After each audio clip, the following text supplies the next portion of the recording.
c'est intéressant de voir que il y a plusieurs idées préconçues autour des cellules souches qui nous viennent en grande partie de l'historique, du développement, de la recherche et de l'information qu'on a, des données qu'on a, des connaissances qu'on a sur les cellules souches.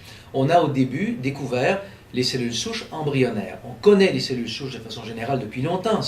Les cellules souches de la moelle osseuse sont la source, si je puis dire, les précurseurs, les cellules précurseurs de la formation des cellules du sang. Globules rouges, globules blancs, plaquettes, tout ça vient des cellules souches de la moelle osseuse. Et c'est la connaissance traditionnelle. Le rôle des cellules souches de la moelle osseuse, c'est de former les cellules du sang. Et là, ensuite, on a découvert les cellules souches embryonnaires et surtout, depuis qu'on a découvert en 98 la façon de les faire se proliférer, de les cultiver en laboratoire, c'est ça qui a été l'essor du champ de recherche contemporain des cellules souches embryonnaires.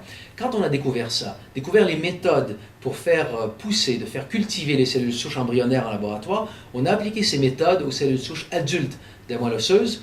Et la conclusion était que les cellules souches adultes vraiment ne se multiplient pas très bien, ne prolifèrent pas très bien et en laboratoire ne deviennent pas des cellules de d'autres tissus très facilement.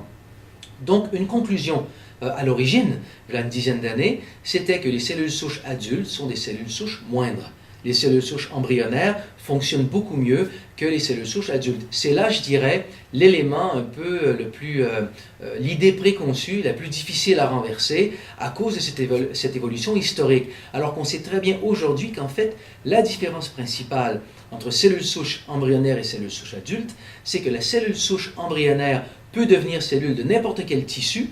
Quand on l'injecte sous la peau, par exemple, elle va former un tératome, qui est un peu une tumeur qui contient des tissus d'à peu près tous les organes. Ça nous dit que cette cellule avait la capacité de devenir à peu près tous les tissus.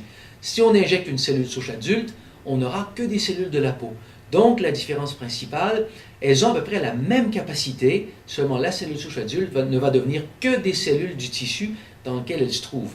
Donc d'un point de vue thérapeutique, le futur, l'application clinique est tellement plus intéressante et tellement plus sécuritaire. Mais cette idée que les cellules souches embryonnaires sont supérieures tient toujours au niveau de la littérature scientifique. Et cette idée que les cellules souches de la moelle osseuse ne peuvent devenir que des cellules du sang, c'est encore une idée qui nous vient de la science traditionnelle, complètement renversée par la science contemporaine, les études de quelques années, mais c'est des choses qui sont en fait pas des gros obstacles parce que c'est tellement clair dans la littérature scientifique et c'est le but du livre, en fait, d'éduquer à ce niveau-là et de vraiment établir qu'est-ce qu'on sait aujourd'hui des cellules souches adultes, vraiment l'aspect qu'elles peuvent devenir des cellules de n'importe quel tissu et leur application est supérieure en fait à l'utilisation des cellules souches embryonnaires.